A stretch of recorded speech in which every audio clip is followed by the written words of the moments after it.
ठीक है sir, start करिए सर, स्टार्ट करिए। ठीक है सर, स्टार्ट कीजिए, आप लाइव है, स्टार्ट कीजिए अपना। ओके हाँ, तो स्टूडेंट हम बात कर रहे थे computation of short term capital gain की। तो शॉर्ट टर्म कैपिटल गेन के लिए आपको सबसे पहले क्या देखना होता है, कंसिडरेशन देखना होता है कि जो आपने सेल प्रोसीड की है, उस सेल प्रोसीड के बाद में आप करने के बाद में कितनी प्रोसीड हो रही है। प्रोसीड में बी इन कैश और इन काइंड।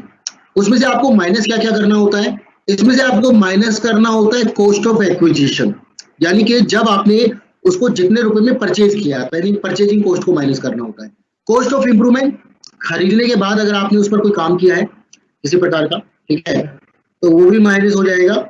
इसके अलावा एक्सपेंसेस ऑन सेल और ट्रांसफर, ठीक है, तो देयर में भी certain expenditure which are allowed. ध्यान रखिएगा, जो एक्सपेंसेस अलाउड है वही केवल माइनस कर सकते हैं आप।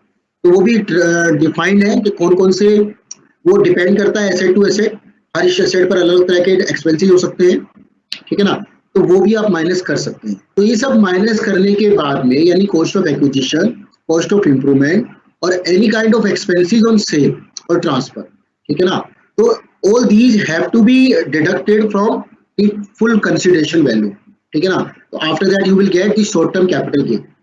शॉर्ट टर्म कैपिटल गेन आपको मिल जाएगा।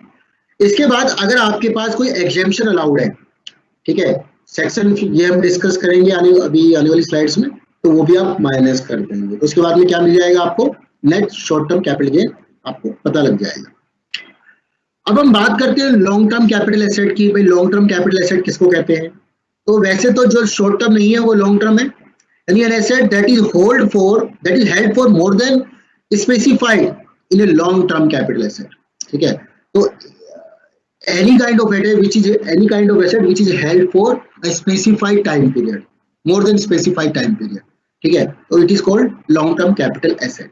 तो स्पेसिफाइड पीरियड क्या है, अभी भी हमने डिस्कस किया, that is 12 months, 24 months and 36 months। 12 months in case of specified securities, 24 months in case of immovable assets and 36 months in case of others। अगर इस पीरियड से ज्यादा होल्ड करने के बाद अगर आप किसी एसेट को ट्रांसफर करते हैं तो उससे होने वाला प्रॉफिट या loss long term capital gain कहलाएगा। यानी इस तरह की एसेट को ट्रांसफर करने पर इस तरह की एसेट को हम क्या कहेंगे, लॉन्ग टर्म कैपिटल एसेट कहेंगे।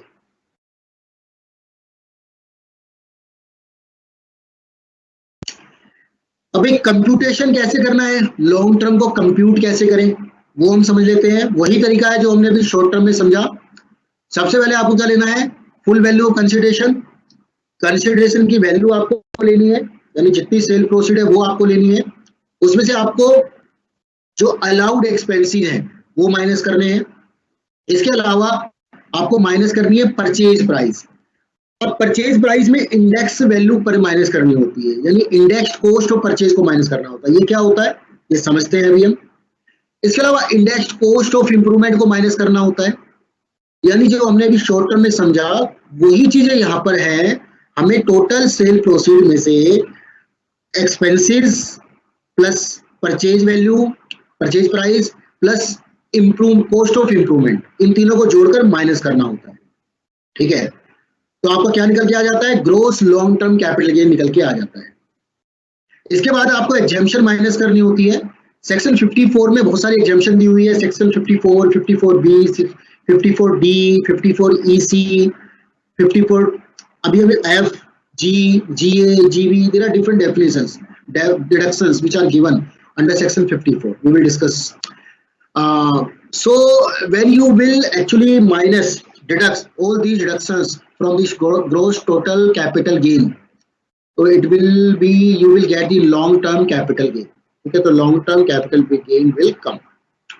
तो लॉन्ग टर्म कैपिटल गेन निकालने के लिए क्या किया आपने सबसे पहले आपके पास क्या अवेलेबल है, सबसे पहले आपके पास फुल कंसिडरेशन वैल्यू पता होनी चाहिए कि जो आपने एसेट को सेल किया उसमें से कितना प्रोसीड हुआ। उसके बाद उसमें से क्या क्या माइनस करना है, आपको purchase price plus cost of improvement plus transfer value, transfer expenses, इन सबको जोड़कर माइनस करना है। और उसमें से डिडक्शन अगर कुछ है जो आपको अलाउड है तो वो आपको माइनस कर देनी है। तो net long term capital gain आपको मिल जाएगा, ठीक है। तो स्टूडेंट अभी हमने देखा कि इंडेक्स्ड कॉस्ट ऑफ परचेज बोला हमने इसको इंडेक्स्ड कॉस्ट ऑफ इंप्रूवमेंट बोला शॉर्ट टर्म में तो नहीं बोला था, लेकिन लॉन्ग टर्म में हम बोल रहे हैं। तो ये इंडेक्स्ड का मतलब क्या होता है, ठीक है स्टूडेंट। देखिए जब हम बात करते हैं इन्फ्लेशन की, जब हम बात करते हैं महंगाई की, चलिए पहले इसको समझ लेते हैं। तो फुल वैल्यू ऑफ कंसिडरेशन का मतलब क्या होता है समझ लेते हैं पहले। It means that the transferor is entitled to receive as consideration for the sale of property or asset. This value may be in cash or it may be in kind also in exchange for an asset. ठीक है, तो consideration का मतलब होता है बदले में कुछ। जब आपने कुछ ट्रांसफर किया तो बदले में आपको क्या मिल रहा है, उसको आप कंसिडरेशन कहेंगे। इसके अलावा कॉस्ट ऑफ एक्विजिशन, ठीक है, तो cost of acquisition it is the price which the assessee paid और the amount which the assessee has incurred for acquiring the property। तो फुल वैल्यू ऑफ कंसिडरेशन में तो आपने देखा सेल करने के बाद जो प्रोसीड हो रहा है मे बी इन कैश और इन काइंड। और कॉस्ट ऑफ एक्विजिशन का मतलब परचेज प्राइस, जो आपने उसको परचेज किया था, खरीदा था, उस समय पर जो आपने पे किया था, that is cost of acquisition. इसके अलावा कॉस्ट ऑफ इंप्रूवमेंट, आपने एसेट को तो एक बार परचेज कर लिया, अब भाई एसेट को एक बार परचेज करने के बाद में कई बार उसमें इंप्रूवमेंट भी तो करते हो। आपने बिल्डिंग खरीदी, बिल्डिंग के बाद बाहर आपने एक शेड लगवा दिया, आपने बिल्डिंग खरीदी थी 2 ही फ्लोर थे, आपने 3rd फ्लोर बनवा दिया उसके ऊपर, ठीक है। आपने गाड़ी खरीदी, कार खरीदी, कार के अंदर आपने कुछ काम करवा दिया, ठीक है, कोई म्यूजिक सिस्टम लगवा दिया या फिर आपने कुछ और सीट्स वगैरह बदलवा दी, उसकी किसी तरह का चेंज करवा दिया, तो ये सब इंप्रूवमेंट माना जाता है। तो इसकी जो कॉस्ट होती है इसको कॉस्ट ऑफ इंप्रूवमेंट कहेंगे, ठीक है ना। यानी आपकी जो कॉस्ट है तो बढ़ गई उसकी वजह से, कहने का मतलब ये हुआ। और एक्सपेंसेस ऑन सेल और ट्रांसफर का मतलब क्या होता है, it is the expenditure met by the seller such as handling fees, transfer fees, outstanding mortgage, excise tax, commission, home warranty, roof inspection, repair, home owners association fees, different there are a lot, it depends on the asset, ठीक है। तो different type के assets पर different type के expenditure होते हैं और वो गवर्नमेंट ने स्पेसिफाई किए हुए हैं। यानी कि आपको ऐसा नहीं है कि आप कोई भी एक्सपेंसिव बोल दें। भाई टैक्स पेयर का तो पर्पज होता है ना अपने नेट टैक्स को बचाना किसी भी तरह से, ठीक है ना। तो ऐसा नहीं हो टैक्स को बचाने के लिए टैक्स इवेजन करना स्टार्ट कर दें, यानी ऐसे एक्सपेंसेस भी जोड़ना शुरू कर दें जो कि अलाउड ही नहीं है, ठीक है ना। यानी एक्सपेंसेस को इन्फ्लेट करना शुरू कर दें किसी तरह से, गवर्नमेंट ने उनको डिफाइन कर दिया अभी ये वाले एक्सपेंसेस माने जाएंगे, ये नहीं माने जाएंगे, ठीक है ना। तो उनको भी आप माइनस कर देंगे तो आपको नेट शॉर्ट टर्म और लॉन्ग टर्म कैपिटल गेन पता लग जाएगा। शॉर्ट टर्म कैपिटल गेन भी आ सकता है, लॉन्ग टर्म कैपिटल गेन भी आ सकता है, ठीक है। अब हम बात कर लेते हैं जल्दी से, अभी हम इंडेक्सेशन क्या होता है इसके बारे में पढ़ेंगे आगे। अभी हम सबसे पहले बात कर लेते हैं भाई टैक्स के रेट क्या क्या हैं, टैक्स सिस्टम क्या है शॉर्ट टर्म कैपिटल गेन का और लॉन्ग टर्म कैपिटल गेन का, इनके बारे में भी समझ लेते हैं, ठीक है। तो लॉन्ग टर्म कैपिटल गेन की बात करते हैं तो लॉन्ग टर्म कैपिटल गेन पर 20% के रेट से टैक्स लगता है। तो टैक्स का रेट है वो कितना है 20%, except on the sale of equity shares, ठीक है। तो इक्विटी शेयर्स को छोड़कर जिन पर 10% का रेट है उनको छोड़कर जो बाकी के लॉन्ग टर्म कैपिटल एसेट को ट्रांसफर करने से जो आपको प्रॉफिट आएगा उस पर 20% के रेट से टैक्स लगता है, ठीक है। On the other hand long term capital gain tax on sale of equity shares, units of equity oriented fund, इनको अगर आप ट्रांसफर करते हैं तो उन पे जो रेट है वो 10% है। अगर लेकिन वो अगर ट्रांसफर करने की जो वैल्यू है वो कितनी है 1 लाख से ज्यादा है तो 10% का रेट है, ठीक है ना। हम लॉन्ग टर्म की बात कर रहे हैं, ध्यान रखिएगा। अब हम बात करते हैं शॉर्ट टर्म की। तो शॉर्ट टर्म के लिए किसी कैपिटल एसेट को अगर आप ट्रांसफर करते हैं, ठीक है, लेकिन अगर आपने उसमें सिक्योरिटी ट्रांजैक्शन टैक्स पे कर दिया है, जैसे सिक्योरिटी को ट्रांसफर कर रहे हैं आप और security transaction tax has been paid for example, ठीक है, तो रेट है 15%। अगर आपने सिक्योरिटी ट्रांजैक्शन टैक्स पे कर दिया है तो 15% के रेट से आपको टैक्स देना है। लेकिन अगर आपने किसी शॉर्ट टर्म कैपिटल एसेट को ट्रांसफर किया है और एसटीटी को पे नहीं किया है सेक्शन 511A में, तो उस केस में आपके ऊपर जो रेट है वो नॉर्मल लगेगा, यानी नॉर्मल स्लैब में इंक्लूड हो जाएगी वो वाला गेन और नॉर्मल रेट से स्लैब के अकॉर्डिंग उस पर टैक्स लगाया जाए। तो स्टूडेंट आपने अभी टैक्स सिस्टम देखा, तो टैक्स सिस्टम में हमने समझा जब हम बात करते हैं लॉन्ग टर्म कैपिटल गेन की, तो लॉन्ग टर्म कैपिटल गेन में इक्विटी शेयर्स और इक्विटी ओरिएंटेड फंड्स को छोड़कर जो टैक्स का रेट है वो 20% है। और इक्विटी ओरिएंटेड फंड्स अगर 1 लाख से ज्यादा है, लगता है एग्जाम्प्ट है, उसके ऊपर अगर ज्यादा है तो उस पर जो रेट है वो 10% है। इसी प्रकार शॉर्ट टर्म कैपिटल गेन आपने देखा, अगर आपने किसी सिक्योरिटी को ट्रांसफर किया और एसटीटी पे किया है, सिक्योरिटी ट्रांजेक्शन टैक्स पे किया है, तो रेट 15% है, नहीं तो वो आपके टोटल इनकम का पार्ट बन के स्लैब्स के अकॉर्डिंग उस पर टैक्स लगाया गया है।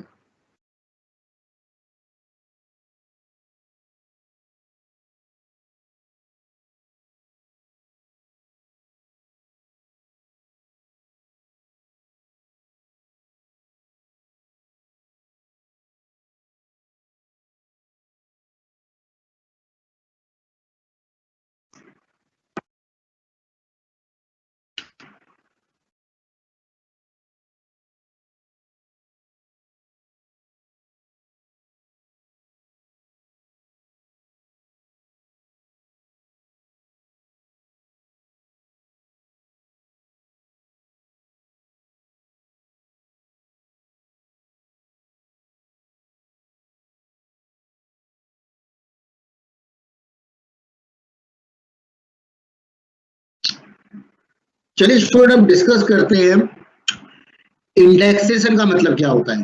देखिए अभी अभी हमने डिस्कस किया कि भी हम जब किसी लॉन्ग टर्म कैपिटल एसेट को ट्रांसफर करते हैं तो लॉन्ग टर्म कैपिटल एसेट में अब आपके पास एक ऑप्शन अवेलेबल होता है, आप चाहे तो इंडेक्सेशन का बेनिफिट ले सकते हैं।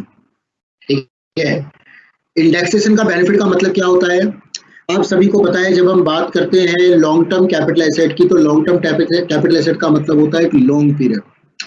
अब भाई लॉन्ग पीरियड का मतलब ये हुआ कि अगर आपने आज से 30 इयर्स पहले, मान लीजिए किसी के फोर फादर्स ने कभी 50 साल पहले कोई एसेट परचेज की थी, 100 रुपीज में मान लो कोई लैंड परचेज की थी आज से 40 इयर्स बैक, ठीक है, आपके परदादा ने या दादाजी ने परचेज की थी, और उस समय पर 100 रुपीज की परचेज की थी आपने, मतलब आपके दादाजी ने, और आज वो आप सेल किया आपने उसको, तो मार्केट में वो सेल हुई कितने रुपीज की, मान लीजिए 10 करोड़ रुपीज की। अब तो ये है इतना ज्यादा डिफरेंस, हाँ 100 रुपीज में परचेज करके आपने उसको 10 करोड़ में सेल कर दिया। अभी 10 करोड़ में अगर आपने सेल कर दिया उसको, तो इसका मतलब 9 crore 99 lakh rupees and 99,900 rupees क्या आपका प्रॉफिट हो गया? क्या उस पर आपको टैक्स देना पड़ेगा? ये तो बहुत ज्यादा लगेगा भाई, ठीक है। ये तो ट्रांसफर करने से पहले हर कोई सोचेगा कि ट्रांसफर करना चाहिए नहीं करना चाहिए, और अनजस्टिफाइड भी है। क्यों? क्योंकि जब आपने किसी एसेट को परचेज किया था उस समय पर जो मनी की वैल्यू थी वो अलग थी, और आज के टर्म में मनी की वैल्यू अलग है, ठीक है। तो आपको पहले उस वाली कॉस्ट की फ्यूचर वैल्यू निकालनी पड़ेगी, यानी उस पास्ट वैल्यू को करंट वैल्यू पे लेके आना पड़ेगा, उसकी प्रेजेंट वैल्यू को चेक करना पड़ेगा, यानी उस 100 रुपीज की वैल्यू आज की मनी की वैल्यू में कितनी है वो आपको चेक करना पड़ेगा, ठीक है। तो उसको यानी कि पास्ट वैल्यू को करंट की वैल्यू में कन्वर्जन को ही हम इंडेक्सेशन कहते हैं, ठीक है। तो उसकी इंडेक्स्ड कॉस्ट आपको निकालनी होती है कि आपने जो एसेट आज से 10 साल पहले मान लीजिए खरीदी थी, तो उसकी वैल्यू आज की टर्म में कितनी मानी जाएगी। तो आप उसको कन्वर्ट करते हैं पहले आज की वैल्यू में से, क्योंकि आपको जो प्रोसीड हो रही है वो आज हो रही है, तो आज जो प्रोसीड हो रही है उसमें आज की कॉस्ट को ही माइनस करेंगे ना। तो आज की वैल्यू में से आज की कॉस्ट यानी कन्वर्टेड वैल्यू को जब आप माइनस कर देंगे तो ही आपको लॉन्ग टर्म कैपिटल गेन पता लगेगा। ये ऑप्शनल होता है, आप चाहें तो इंडेक्सेशन का बेनिफिट ना लें, आपके ऊपर होता है, टैक्स के रेट भी अलग है उस केस में, ठीक है। तो हम बात कर रहे हैं इंडेक्सेशन की, तो cost of acquisition and improvement is indexed by applying cost inflation index. तो गवर्नमेंट ने उसके लिए क्या किया है, आपको एक टेबल दे दी है बना करके, बता दिया है कि भी जो रेट्स हैं वो हर साल चेंज, ठीक है ना। तो कंज्यूमर प्राइस इंडेक्स क्या, it is done to adjust for inflation over the years of holding of the asset. This increases one's cost base and lowers the capital gain. इससे क्या होता है, हमारी कॉस्ट बढ़ जाती है और हमारा जो नेट कैपिटल गेन है वो कम हो जाता है। तो हमारा पर्पस क्या होता है, पर्पस तो कैपिटल गेन को कम करना है ना, ठीक है। तो कैपिटल गेन को कम कैसे होगा, अगर हमारी कॉस्ट बढ़ जाए किसी तरह से तो हमारा कैपिटल गेन कम हो जाएगा, ठीक है। तो कैपिटल गेन को इससे हम कम कर सकते हैं, तो इसके लिए कॉस्ट इन्फ्लेशन इंडेक्स को देखना होता है, यानी कि कैसे निकालेंगे आप इसको। इसके लिए क्या करना पड़ेगा, आपको कॉस्ट ऑफ एक्विजिशन लेना पड़ेगा, कॉस्ट ऑफ एक्विजिशन या कॉस्ट ऑफ इंप्रूवमेंट जो भी गिवन है क्वेश्चन में, ठीक है ना। तो आपको कॉस्ट ऑफ एक्विजिशन लेना है, उसको मल्टीप्लाई करना है किससे, करंट ईयर के प्राइस से। Post inflation index for the year which the asset is transferred, यानी करंट जो पीरियड है उसका जो इन्फ्लेशन इंडेक्स में वैल्यू दी हुई है। मान लीजिए करंट वैल्यू 280 है, ठीक है। देखिए करंट पीरियड के अकॉर्डिंग हमारा जो बेस ईयर है वो 2001 माना जाता है। 2001 को हम क्या मानते हैं, 2001 को हम अपना बेस ईयर मानते हैं। बेस ईयर का मतलब होता है 100 rupees value. Earlier it was 1981, government ने इसको 2 साल पहले चेंज करके 2001 कर दिया है, ठीक है। तो बेस ईयर 100 है। अगर आपने कोई एसेट 2001 से पहले परचेज की है तो यहाँ पर आपके पास ऑप्शन अवेलेबल होता है, ठीक है। तो वो वाला पीरियड जो उसकी वैल्यू होती है वो कब लेंगे आप, जिस ईयर में आपने परचेज की थी, या 2001 या 2 वाली वैल्यू जो भी बाद में होगी इन दोनों में से, जिस ईयर में परचेज की थी वो वाला ईयर, या 2001 और 2 जो भी इन दोनों में बाद में होगा वो वाली पीरियड को आपको लेना है, ठीक है। तो कैसे निकालेंगे आप प्रेजेंट वैल्यू, कैसे निकालेंगे, उसमें आपको करना होगा, आपको कॉस्ट ऑफ एक्विजिशन को मल्टीप्लाई करना होगा प्रेजेंट वैल्यू से और डिडक्ट करना होगा, डिवाइड करना होगा, किससे, आपको माइनस डिवाइड करना होगा इसको उस वाले ईयर की वैल्यू से, उस वाले ईयर की इंडेक्सेशन वैल्यू से, उस वाले की कॉस्ट इन्फ्लेशन इंडेक्स वाली वैल्यू से जिस ईयर में आपने परचेज या इंप्रूवमेंट किया है, ठीक है। तो उसके बाद क्या निकल के आ जाएगी आपकी, ये जो निकल के आएगी इसकी फॉर्मूले से, उसको हम इंडेक्स्ड कॉस्ट कहेंगे, यानी इंडेक्स्ड वैल्यू निकल के आएगी। अब बात करते हैं भी कॉस्ट इन्फ्लेशन इंडेक्स, अभी हमने डिस्कस किया था कॉस्ट इन्फ्लेशन इंडेक्स है क्या, ठीक है। तो आप देख सकते हैं 2001-2 में जो उसकी वैल्यू है वो 100 है, ठीक है। उसके बाद इसकी वैल्यू में चेंज आता जा रहा है। तो चेंज क्यों आ रहा है, चेंज आ रहा है इन्फ्लेशन की वजह से। आपको पता है मनी की परचेजिंग वैल्यू कम होती चली जाती है, तो कम होती चली जाती है तो मनी की वैल्यू कम होती चली जाती है, ठीक है। तो उस वाली कॉस्ट को प्रेजेंट वैल्यू में कन्वर्ट करने के लिए आपको ये कॉस्ट इन्फ्लेशन इंडेक्स दिया जाता है, जिसमें आपको करना क्या होता है, अपनी परचेज प्राइस को या कॉस्ट ऑफ इंप्रूवमेंट को मल्टीप्लाई करना होता है करंट वैल्यू से। मान लीजिए 2018-19 की हम बात कर रहे हैं, तो 2018-19 वाले ईयर में आप 280 से मल्टीप्लाई करेंगे। Suppose it was purchased on 2003-4, तो 2003 और 4 में आपने परचेज किया था जिसकी वैल्यू 109 है, तो 109 से डिवाइड कर दो और 280 से मल्टीप्लाई कर दो, तो उसकी आपको आज की वैल्यू पता चल जाएगी, आज उसकी कॉस्ट कितनी। तो जो आपने सेल प्रोसीड की है आज, उसमें से इस वैल्यू को माइनस कर देंगे, आपका नेट कैपिटल गेन निकल के आ जाए। क्लियर है स्टूडेंट? चलिए आगे चलते, देख लो उसको अच्छी तरह।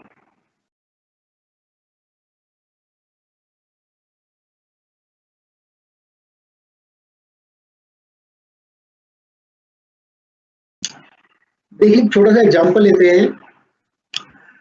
For example mister Ishan bought a house in July 2004 for ₹50 lakh। 50 lakh रुपए में ईशान ने घर खरीदा था भाई जुलाई 2004 में। At the full value of consideration received in financial year 18-19 is ₹1.8 crore, and for example in the financial year 2018-19 it has been sold for 1.8 crore. 1.8 crore में उसको सेल कर दिया, यानी सेल प्रोसीड है आपकी करंट वाली। तो अगर आप यहाँ पर, अब इसके बाद आगे बढ़ते हैं, since this property has been held for over 3 years, तो सबसे पहले आपको करना क्या होता है, सबसे पहले देखना होता है शॉर्ट टर्म कैपिटल गेन है या लॉस है या फिर लॉन्ग टर्म है। तो आपको देखना होता है होल्डिंग पीरियड। तो होल्डिंग पीरियड चेक कीजिए यहाँ पर, तो होल्डिंग पीरियड हमने यहाँ पर चेक करा तो मोर देन 3 year है, यानी आपको एसेट को चेक करने की जरूरत ही नहीं है, एसेट कौन सी है।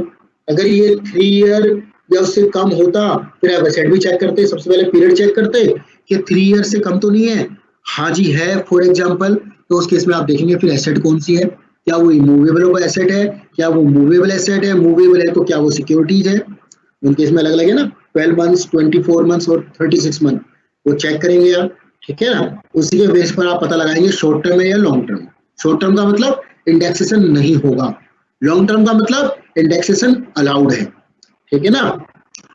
तो अभी हमने बात की 2000, इस पर्टिकुलर क्वेश्चन में हमने देखा जो उसने एसेट बाय की है वो 2004 में की है 50 लाख रुपीज में, और उसको सेल किया जा रहा है 2018-19 में किया जा रहा है, तो अबाउट 15 years, 16 years, ठीक है। तो अबाउट 15 years की हम बात कर रहे हैं। इसके बाद में लॉन्ग टर्म कैपिटल गेन हो गया। तो भाई अगर हम इंडेक्सेशन का बेनिफिट नहीं लेते हैं तो आपने क्या देखा, अबाउट 1.3 करोड़ का प्रॉफिट हो गया अगर आप इंडेक्सेशन का बेनिफिट नहीं ले रहे हैं। 1.3 करोड़ का बेनिफिट हो गया, यानी मोटा मोटा मान के चलिए अबाउट 1/3 आपको टैक्स देना पड़ जाएगा उसके ऊपर, ठीक है। लेकिन अब गवर्नमेंट को पता है भी इंडेक्सेशन का बेनिफिट देना चाहिए, क्योंकि वैल्यू चेंज हो रही है। 50 लाख को क्या करना पड़ेगा आपको, जुलाई 2004 में जो आपने 50 लाख रुपए में कोई एसेट परचेज की थी, उसकी वैल्यू को आज की वैल्यू में कन्वर्ट करना होगा आपको, ठीक है। The cost price is adjusted for inflation and indexed cost of acquisition is taken. कैसे करेंगे? Using the indexed cost of acquisition formula, the indexed adjusted cost of the house is rupees 1.24 crore approx. भाई जब आपने इसको convert किया ना, 2004 में जो इंडेक्सेशन वैल्यू दी हुई है उससे आपने इसको डिवाइड कर दिया, और 2018-19 यानी 280 से अगर आपने मल्टीप्लाई कर दिया, किसको? 50 लाख को। 50 लाख को आपने डिवाइड किया 2004 की वैल्यू से और मल्टीप्लाई किया करंट ईयर 2018-19 यानी 280 से आपने जब मल्टीप्लाई किया तो वो निकल के आ गया 1.24 करोड़, ठीक है। तो the net capital gain is rupees 56 lakh. तो इसके बावजूद भी, ऐसा करने के बावजूद भी जो आपका नेट कैपिटल गेन है ना, वो अप्रोक्सीमेटली कितना निकल के आया? 56 लाख निकल के आया, ठीक है। तो long term capital gains are tax है 20%, आपको टैक्स का रेट पता है 20% के रेट से। तो for a net capital gain of 56 lakh the total tax outgo will be 11,65,000 approximately, ठीक है। तो अप्रोक्सीमेटली जो टैक्स निकल के आएगा वो कितना निकल के आएगा? लगभग 11,65,000। अब ये तो ह्यूज है, बहुत ज्यादा टैक्स निकल के आ गया है। तो this is significant amount of tax to be paid. This can be lowered by taking benefit exemption, ठीक है। तो भी आप एक बात देखिए, अभी जब हमने इसकी बात की, जब हम बात कर रहे हैं भाई टैक्स लगाने की, तो आपने देखा कि जो आपका जो टैक्स है वो बहुत ज्यादा बना। अब इतना ज्यादा टैक्स बनाने के लिए, क्योंकि कैपिटल गेन में तो भाई आपको पता है जब आप किसी एसेट को ट्रांसफर करते हैं तो कई बार इनकम ज्यादा आती है, तो टैक्स भी ज्यादा लगता है, ठीक है। एसेट को आपने होल्ड किया कई सारे टाइम तक, बहुत लंबे समय तक होल्ड किया, टैक्स आपको एक ईयर में देना पड़ जाएगा सारा का सारा।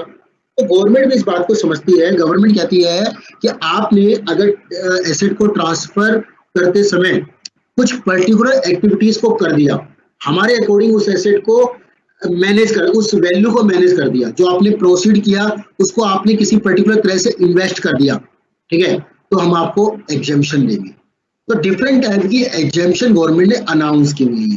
तो सेक्शन 54 एक बहुत ही इंपॉर्टेंट सेक्शन है, जिसमें गवर्नमेंट ने एग्जेम्प्ट किया हुआ है, अमाउंट बताया हुआ डिडक्शंस का 54 से लेकर 54 GB तक गवर्नमेंट ने बहुत सारे सेक्शंस बताए हुए हैं, जो कि बहुत ही इंपॉर्टेंट सेक्शंस हैं, जिसमें गवर्नमेंट ने बताया हुआ है कि अगर आप उस पैसे को, सेल प्रोसीड को पर्टिकुलर अमाउंट में इन्वेस्ट कर देते हैं, ठीक है, या उसका अरेंजमेंट कर देते हैं हमारे बताए अकॉर्डिंग, तो आपको टैक्स में छूट मिल सकती है, ठीक है।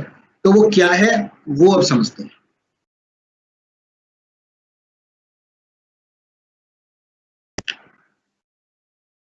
तो अभी हम बात करने जा रहे हैं एग्जेम्पशंस अंडर कैपिटल गेन।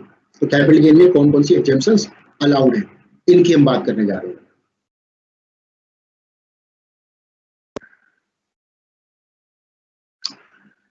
देखिए सारी की सारी कैपिटल जो डिडक्शंस हैं, कैपिटल गेन की डिडक्शन है, उनको हमने समराइज कर लिया है। तो इस टेबल से आपको पता चल जाता है कि भी कौन कौन सी एग्जेम्पशन है। बहुत ही शॉर्ट में और एक कंसाइज मैनर में इस टेबल को प्रिपेयर किया है मैंने। तो यहाँ से आपको बड़ा इजीली समझ में आ जाएगा, क्योंकि कई बार स्टूडेंट कंफ्यूज हो जाते हैं, समझ में नहीं आता है उनको। तो यहाँ से आपको इजीली समझ में आ जाएगा भी किस तरह से हमने क्या क्या टैक्स लगाया है और क्या क्या रेट है उसके ऊपर, ठीक है ना।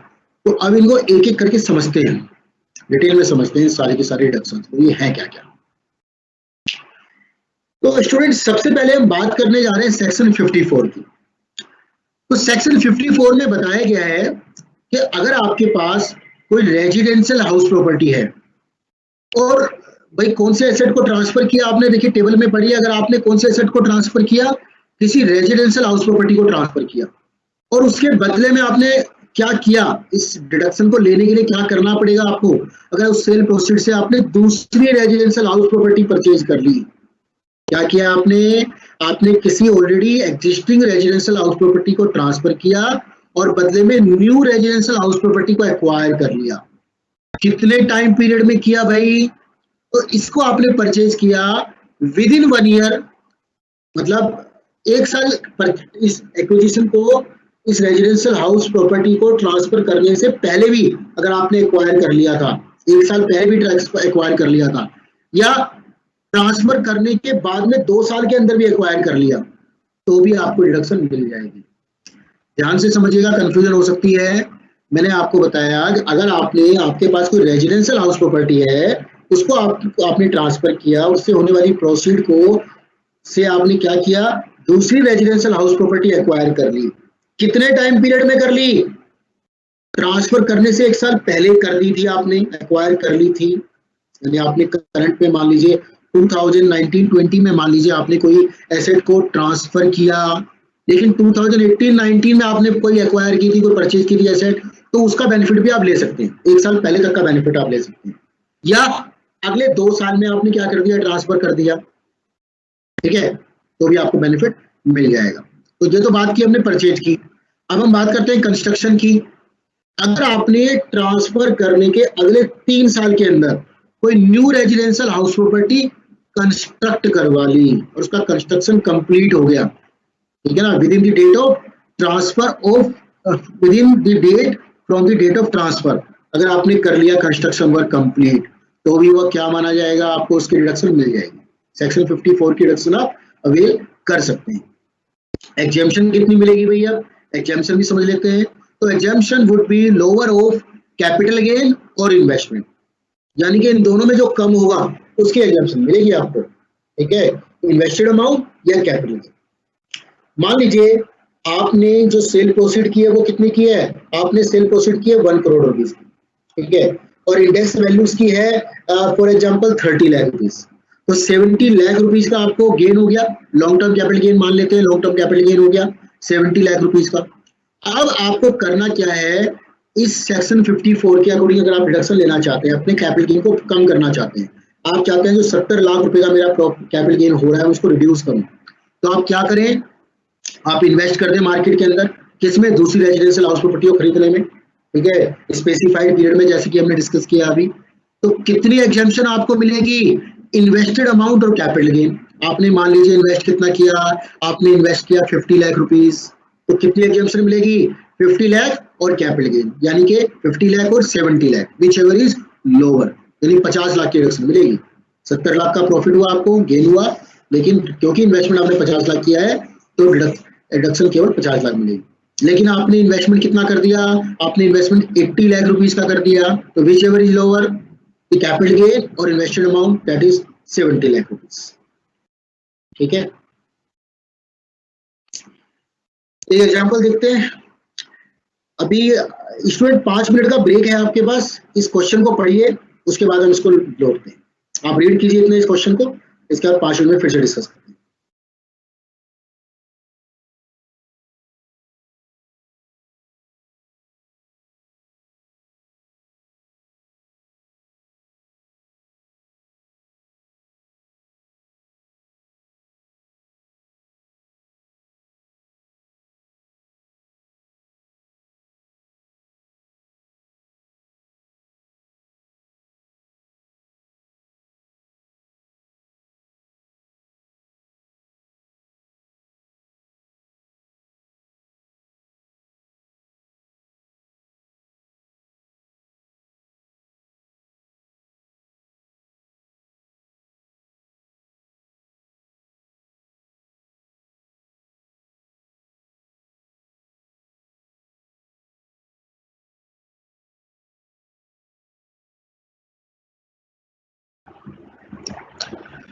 हाँ जी, तो आई होप आपने स्टडी किया, पढ़ा है क्वेश्चन को, तो एक बार पढ़ लेते हैं इसको। क्वेश्चन है, mister Raj purchased a residential house in April 2019 and sold the same in April 2024 rupees 8,40,000. Capital gain arising on sale of house amounting to rupees 1 lakh. Can he claim benefit of section 54 by purchasing constructing another residential house from the capital gain of rupees 1 lakh? तो सबसे पहले हमने क्या देखा, हमने देखा mister राज ने जो परचेज किया रेजिडेंशियल हाउस वो कब किया, अप्रैल 2019 में किया, and sold the same in April 2020, और 2020 में उसने क्या कर दिया, उसको सेल कर दिया। तो होल्डिंग पीरियड तो 1 साल ही भी इसके अंदर, हमें पता है जब हम लॉन्ग टर्म कैपिटल गेन की बात करते हैं तो लॉन्ग टर्म कैपिटल गेन के अंदर जो पीरियड है इमूवेबल प्रॉपर्टी के लिए वो कितना है 24 मंथ्स। तो 24 मंथ से कम होल्ड किया यानी शॉर्ट टर्म कैपिटल गेन है। तो capital gain arising on sale of amount in rupees और 1 लाख रुपीज का सेल वैल्यू बताया है उसमें। ठीक है, तो पढ़ते हैं इसको। Exemption under section 54 can be claimed in respect of capital gain arising on transfer of capital asset being long-term residential house property. With effect from assessment year 2018-19, the period of holding in case of immovable property being land or building or both is reduced from 36 months to 24 months. To qualify as long-term capital asset, in this case, the house property is sold after holding it for a period of less than 24 months. And hence it is a short-term capital asset. The benefit of section 54 is not available in respect of a short-term capital asset, and hence in this case Mr. Raj cannot claim the benefit under section 54. ठीक है, तो student आपने देखा क्योंकि यहाँ पर जो holding period है वो 24 मंथ से कम है, उससे ज्यादा होता लॉन्ग टर्म माना जाता, तो लॉन्ग टर्म नहीं है तो यहाँ पर वो सेक्शन 54 का बेनिफिट नहीं ले सकता, यानी सारा टैक्सेबल हो जाएगा। अब देखिए अगला डिस्कस करते हैं हम सेक्शन 54 की बात करते हैं। सेक्शन 54 में क्या कहा गया है, अगर आपने क्या ट्रांसफर किया, अगर आपने कोई अर्बन एग्रीकल्चर लैंड ट्रांसफर की, use at least 2 years for agriculture purposes, कम से कम 2 साल एग्रीकल्चर पर्पज के लिए यूज करने के बाद आपने कोई एग्रीकल्चर लैंड को ट्रांसफर किया। किसने यूज की वो एसेट, या तो आपने खुद ने की यानी कि टैक्स पेयर ने यानी एसएससी ने खुद यूज की, या उसके पेरेंट्स ने यूज की, कम से कम 2 साल यूज की, उसके बाद में उसने उसको ट्रांसफर कर दिया। ठीक है, किस चीज में ट्रांसफर किया, दूसरी एग्रीकल्चर लैंड को परचेज करने में, may be in urban area और रूरल एरिया। तो अर्बन एग्रीकल्चर लैंड या रूरल एग्रीकल्चर लैंड को उसने एक्वायर किया। क्या मतलब हुआ, अर्बन एग्रीकल्चर लैंड को ट्रांसफर करने के बाद में उसकी प्रोसीड को उसने कहाँ लगा दिया, दूसरी रूरल या अर्बन एग्रीकल्चर लैंड को परचेज करने में लगा दिया। यानी ट्रांसफर क्या करना है, ओनली अर्बन एग्रीकल्चर लैंड, और एक्वायर क्या कर सकते हैं आप, agriculture land which can be in urban और रूरल एरिया, जो कहीं भी हो सकती है। कितने ईयर में ट्रांसफर करना है, with in 2 years after transfer, मतलब जो एक्वायर करेंगे आप एग्रीकल्चर लैंड वो 2 साल के अंदर अंदर करना जरूरी है। उसके बाद में एग्जेम्पशन कितनी होगी, लोअर ऑफ कैपिटल गेन और इन्वेस्टमेंट। ठीक है, आपने मान लीजिए आपका जो कैपिटल गेन है वो 50 लाख रुपीज का निकल के आया और आपने इन्वेस्ट कितना किया 80 लाख रुपीज, तो एग्जेम्पशन कितनी मिलेगी 50 लाख की। इन्वेस्टमेंट कितना किया 30 लाख, इन्वेस्टमेंट कितनी मिलेगी 30 लाख की, यानी which ever is lower, capital gain और इन्वेस्टेड अमाउंट। तो ठीक है, अभी क्वेश्चन देख लेते हैं इसका।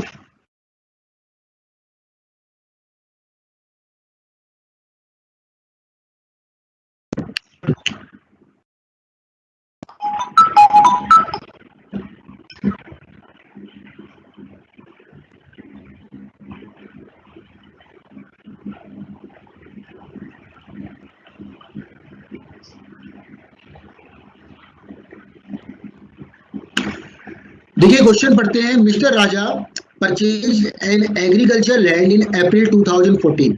See the date of purchase, the land was being used for agriculture purpose. The land was sold in July 2019 for rupees 8,40,000. Capital gain arising on sale of land amounted to rupees 1 lakh. Can he claim the benefit of section 54B by purchasing the another agricultural land? ठीक है, तो अब देखो पढ़ते हैं इस question को, पहले समझते हैं इसको हम। तो हमने अब याद किया मिस्टर राजा ने जो परचेज किया एग्रीकल्चर लैंड वो कब की परचेज की है, अप्रैल 2014 में परचेज की है भाई, ठीक है ना।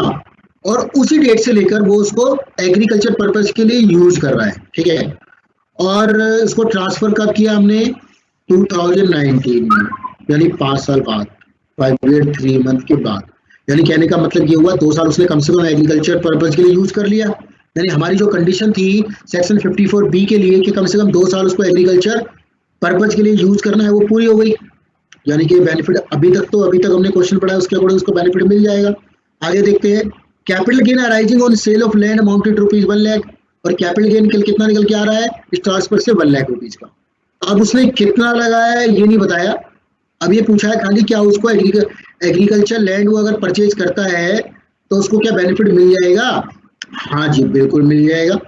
ठीक है, तो exemption under section 54B can be claimed in respect of capital gain arising on transfer of capital asset being agricultural land, may be long term or short term. ठीक है, this benefit is available only to an individual or HUF. The land should be used for agriculture purposes at least for 2 years. In this case, all the conditions of section 54B were satisfied. Hence, Mr. Raja can claim the benefit of section 54B by purchasing another agricultural land within the time limit specified under section 54B.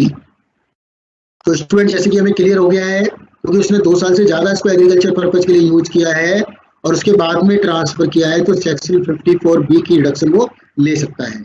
कितना benefit मिल जाएगा उसको benefit मिल जाएगा जितना उसका capital gain है, या तो वो या इन्वेस्टेड अमाउंट। तो कैपिटल गेन 1 लाख रुपीज का है, उससे ज्यादा इन्वेस्ट करता है तो 1 लाख तक का बेनिफिट मिलेगा।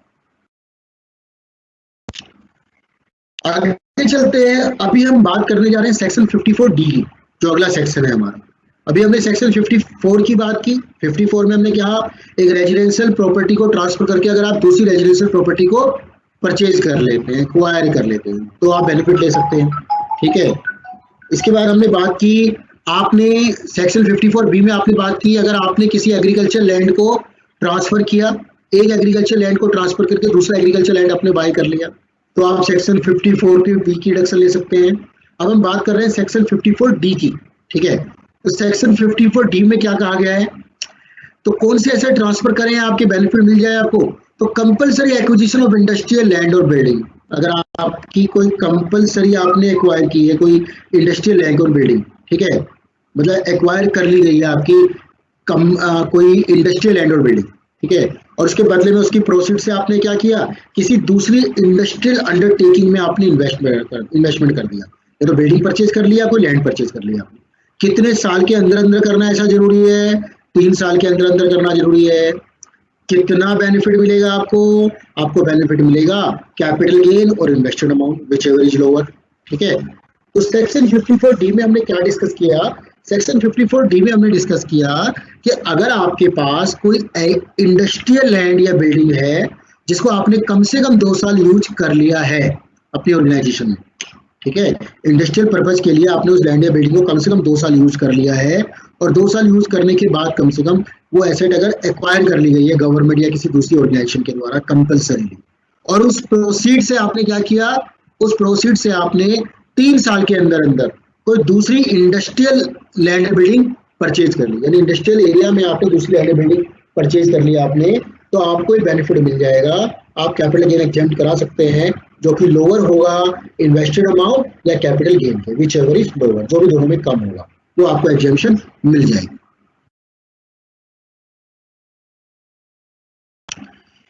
बात करते हैं अगले सेक्शन की, सेक्शन 54EC की। स्टूडेंट बहुत ही इंपॉर्टेंट सेक्शन है, ध्यान से समझिएगा, एग्जाम में बहुत आता है।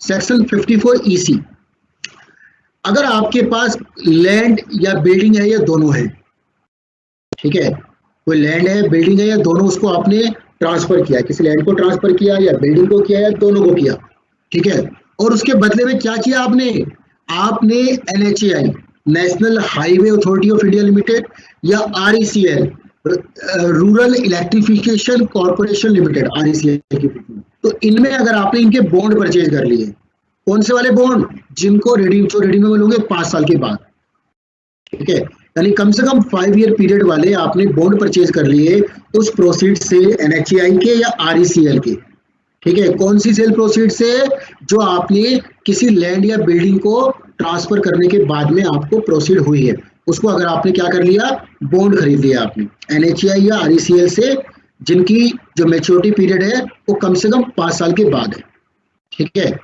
कितने ईयर के अंदर अंदर, कितने टाइम पीरियड के अंदर अंदर आपको इन्वेस्टमेंट करना जरूरी है, यानी आपने लैंड या बिल्डिंग को जब ट्रांसफर किया उसे कितने टाइम में आप इन्वेस्टमेंट कर देंगे, बेनिफिट आपको मिल जाए विद इन 6 मंथ, 6 महीने के अंदर अंदर। अगर आप 6 महीने के अंदर अंदर NHAI या RECL के, जो कि इंफ्रा कंपनी है, उनके अगर आपने बॉन्ड परचेज कर लिए 5 साल की कम से कम ड्यूरेशन वाले, तो आपको ये बेनिफिट मिल जाएगा। कितनी एग्जेम्पशन मिलेगी, कितनी रिडक्शन आप ले सकते हैं इसमें, तो लोअर ऑफ कैपिटल गेन और इन्वेस्टेड अमाउंट, ठीक है। However it can not be more than 50 lakh rupees. तो कितना रिडक्शन मिलेगी आपको? पहले की तरह हमने बात की, या तो जितना इन्वेस्ट किया आपने वो वाला अमाउंट, या कैपिटल गेन, जो भी दोनों में कम है, लेकिन ये 50 लाख से ज्यादा नहीं हो सकता। यानी इसका मतलब क्या हुआ? कितनी रिडक्शन मिलेगी आपको? आपको रिडक्शन मिलेगी इन्वेस्टेड अमाउंट और कैपिटल गेन और 50 lakh rupees, which ever is lower in all three, ठीक है। तो क्या समराइज कर देते हैं इसको? अगर आपके पास कोई लैंड या बिल्डिंग है, या दोनों को आपने ट्रांसफर किया और उस प्रोसीड से आपने क्या कर लिया? NHAI या RECL के बॉन्ड परचेज कर लिए, जो कि जिनकी मैच्योरिटी पीरियड कम से कम 5 साल है, 5 साल या उसके बाद में जो रिडीम होने हैं। कितने ईयर के अंदर अंदर या कितने पीरियड के अंदर अंदर आपको ऐसा इन्वेस्टमेंट करना जरूरी है? तो 6 महीने के अंदर अंदर पैसा लगाना जरूरी है भाई। लैंड या बिल्डिंग को ट्रांसफर करने के 6 मंथ के अंदर अंदर अगर आपने NHAI या RECL में इन्वेस्टमेंट कर दिया, तो कितनी रिडक्शन मिलेगी आपको? Which ever is lower the invested amount, जितना इन्वेस्ट किया है वो, या जितना कैपिटल गेन हुआ है वो, या 50 लाख रुपए, इन तीनों में जो सबसे कम होगा वो आपको रिडक्शन मिल जाएगी, ठीक है स्टूडेंट।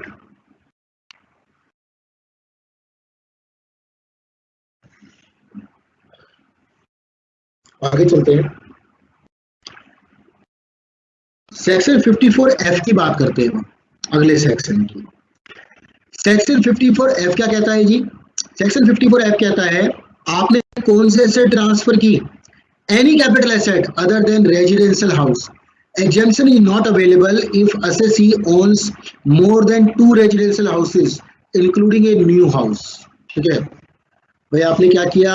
आपने कोई भी कैपिटल एसेट जो कि रेजिडेंशियल हाउस प्रॉपर्टी नहीं है, भाई रेजिडेंशियल हाउस प्रॉपर्टी के दूसरे सेक्शन अवेलेबल है ना आपके पास बहुत सारे, तो रेजिडेंशियल हाउस प्रॉपर्टी को छोड़ के आपने कोई भी कैपिटल एसेट ट्रांसफर किया, ठीक है। लेकिन रेजिडेंशियल हाउस प्रॉपर्टी ये वाली जो डिडक्शन होगी ना, ये अवेलेबल नहीं होगी if assessee owns more than 2 residential houses, ठीक है, इंक्लूडिंग ए न्यू हाउस। भाई कहने का मतलब ये हुआ सिंपल सा, इस सेक्शन का मतलब क्या हुआ कि गवर्नमेंट आपको बढ़ावा दे रही है कि आपके पास अगर रहने के लिए घर नहीं है तो आप रहने के लिए घर खरीदिए, हम आपको रिडक्शन देंगे, ठीक है ना। लेकिन ऐसा नहीं है आपके पास पहले से रहने के लिए घर है और आप दूसरा एक और रेजिडेंशियल हाउस प्रॉपर्टी खरीदे, तीसरा खरीदेंगे, चौथा खरीदेंगे, फिर भी आपको रिडक्शन मिलेगी? फिर थोड़ी मिलेगी, क्योंकि इनकम टैक्स में ध्यान रखिएगा गवर्नमेंट आपको डिडक्शन देती है उसका एक पर्पज होता है, ठीक है। अब पर्पज क्या हो सकता है? पर्पज सोशल वेलफेयर हो सकता है, पर्पज गवर्नमेंट का रेवेन्यू हो सकता है, कुछ भी पर्पज हो सकता है। तो गवर्नमेंट कहती है अगर आपके पास एक से ज्यादा रेजिडेंशियल हाउस प्रॉपर्टी नहीं है, ठीक है, और आपने कोई भी एसेट को ट्रांसफर किया और उसकी प्रोसीड को दूसरे रेजिडेंशियल हाउस प्रॉपर्टी को परचेज करने में लगा दिया, ठीक है, कितने टाइम में लगाया?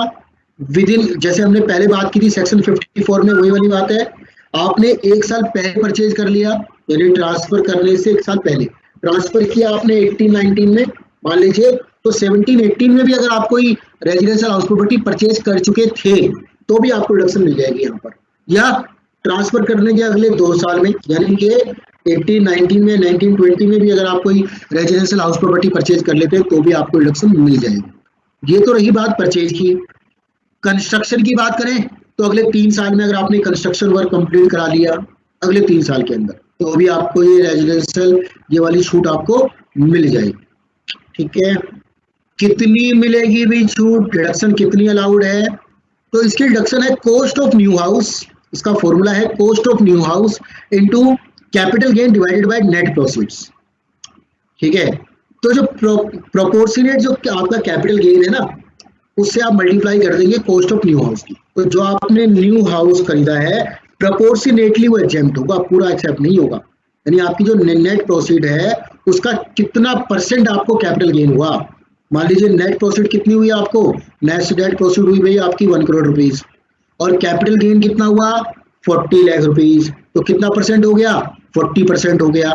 तो आपने न्यू हाउस खरीदा, वो कितने का खरीदा? मान लीजिए न्यू हाउस खरीदा आपने 50 लाख रुपीज का, यानी 50 लाख का 40%, यानी कि 20%, 20 लाख रुपीज होगी, ठीक है, यानी 20 लाख रुपीज की आपको रिडक्शन मिलेगी खाली।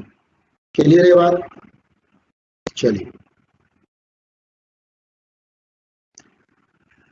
स्टूडेंट हम बात करते हैं नेक्स्ट सेक्शन की, सेक्शन 54G की बात करते हैं। अब हम सेक्शन 54G में क्या कहा गया है?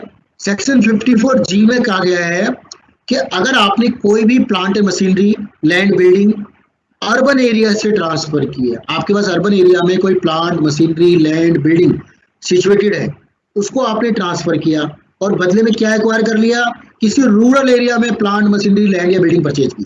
तो रूरल एरिया को बढ़ावा देने के लिए गवर्नमेंट ने करा है ये कि अर्बन एरिया में किसी प्लांट, मशीनरी, लैंड या बिल्डिंग को अगर आपने क्या कर दिया, ट्रांसफर कर दिया, उससे होने वाली प्रोसीड को आपने कहाँ लगाया, किसी रूरल एरिया में लगाया।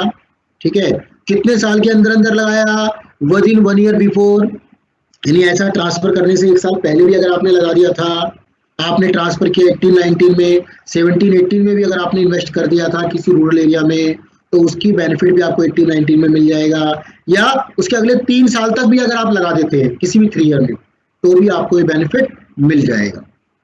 ठीक है, एग्जेम्पशन कितनी मिलेगी जी, लोअर ऑफ कैपिटल गेन और इन्वेस्टमेंट।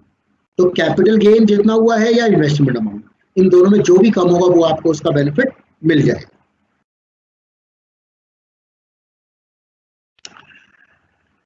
अगली सेक्शन देखते हैं, नेक्स्ट सेक्शन है सेम जो हमने अभी डिस्कस किया। भाई अभी हमने बात की किसी भी एरिया की, किसी भी अर्बन एरिया की बात की, किसी भी अर्बन एरिया से किसी भी रूरल एरिया में गए थे हम, किस में गए थे, सेक्शन 54G में। पिछले वाली सेक्शन जो हमने पढ़ा था उसमें हमने अर्बन एरिया में प्लांट, मशीनरी या लैंड बिल्डिंग को सेल किया, ट्रांसफर किया और बदले में रूरल एरिया में कोई प्लांट एंड मशीनरी या लैंड बिल्डिंग परचेज कर ली, तो आपको रिडक्शन मिल रहा था। अब यही वही वाला सेक्शन बिल्कुल डिट्टो यहाँ पर है। यहाँ पर हम किसकी बात कर रहे हैं, हम बात कर रहे हैं अर्बन एरिया में प्लांट एंड मशीनरी या लैंड एंड बिल्डिंग को आपने ट्रांसफर किया और बदले में SEZ एरिया में, स्पेशल इकोनॉमिक जोन एरिया में अगर आपने कोई प्लांट एंड मशीनरी या लैंड एंड बिल्डिंग को एक्वायर कर लिया, कितने साल में, 1 ईयर बिफोर या 3 ईयर आफ्टर। ठीक है, यानी ट्रांसफर करने से 1 साल पहले भी एक्वायर कर लिया था या ट्रांसफर करने के 3 साल के अंदर अंदर अगर आप एक्वायर कर लेते हो तो आपको ये सेक्शन में, सेक्शन 54G में रिडक्शन मिल जाएगी। कितनी मिलेगी, ये मिलेगी भाई लोअर ऑफ कैपिटल गेन और इन्वेस्टमेंट, जो भी दोनों में कम होगा वो रिडक्शन आपको मिल जाएगी। ये लास्ट सेक्शन है, इसको भी समझते हैं ध्यान से। देखिए अब हम बात करने जा रहे हैं सेक्शन 54GB की। अगर आपके पास कोई long term residential house property है, यानी रेजिडेंशियल प्रॉपर्टी है जो आपने लॉन्ग टर्म के लिए यानी 24 मंथ से ज्यादा होल्ड करके रखी है, उसके बाद आपने ट्रांसफर किया और ट्रांसफर करने के बाद उसकी प्रोसीड को किस में लगाया, आपने इक्विटी शेयर में लगाया, किसी एलिजिबल SME कंपनी की, जो small and medium enterprises companies हैं जो उस डेफिनेशन में आती हैं, उस कंपनी के इक्विटी शेयर आपने परचेज कर लिए। ठीक है ना, and should hold at least 50% share, voting share. भाई उस कंपनी में आपने इन्वेस्टमेंट किया, इक्विटी शेयर खरीद लिए और आपके पास जो ओनरशिप है वो कितनी है, 50% है। क्या वोटिंग शेयर है आपके पास या वोटिंग राइट है, उस कंपनी के परचेज कर लिया आपने। Company should incorporate on after 1 April of capital gain year, और जो नई कंपनी है वो कब इनकॉर्पोरेट होनी चाहिए, वो होनी चाहिए जिस ईयर में आपने इन्वेस्टमेंट किया है उसके 1 अप्रैल के बाद में होनी चाहिए, ऑन और after 1 April of capital gain year. ठीक है, जो कैपिटल गेन ईयर है उसके 1 अप्रैल के बाद में आपको इन्वेस्टमेंट, मतलब उस कंपनी में इन्वेस्टमेंट करना है, उस कंपनी को उस कंपनी का इनकॉर्पोरेशन 1 अप्रैल के बाद में होना चाहिए।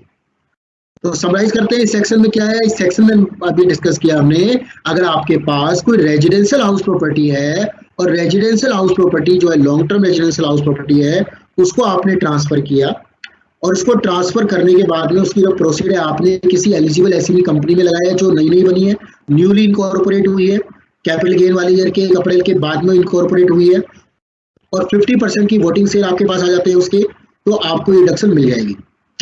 टाइम लिमिट क्या है अभी, तो टाइम लिमिट है before filing return under section 139 subsection 1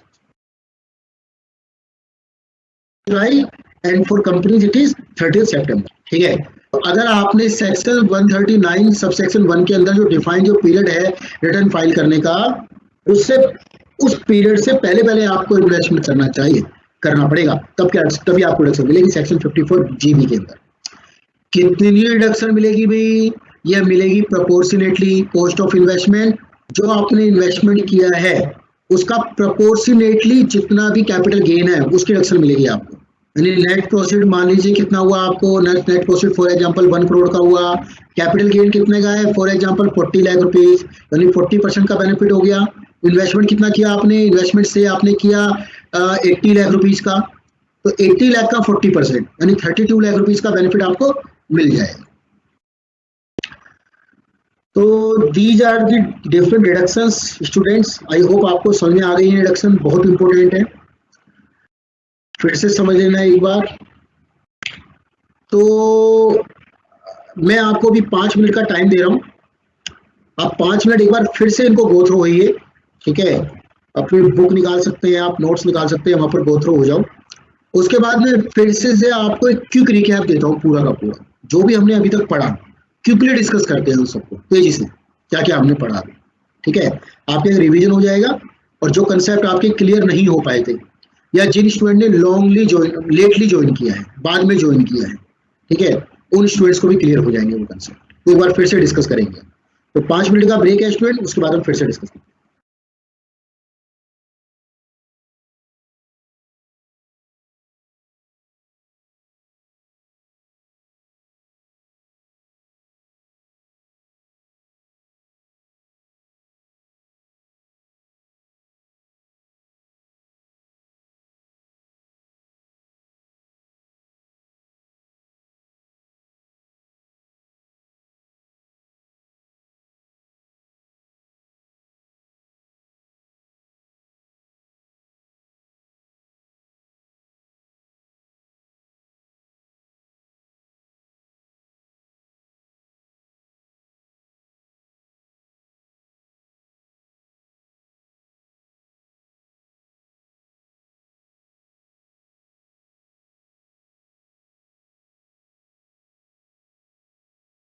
heads of income की तो देर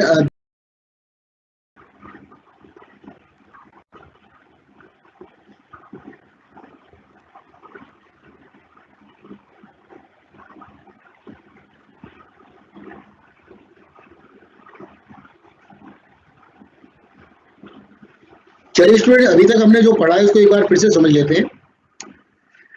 देखिए हमने डिस्कस किया, अभी जब हम बात करते हैं हेड्स ऑफ इनकम की, तो देर में भी 5 different types of heads of income. अभी इसमें हम कैपिटल गेन पढ़ रहे हैं।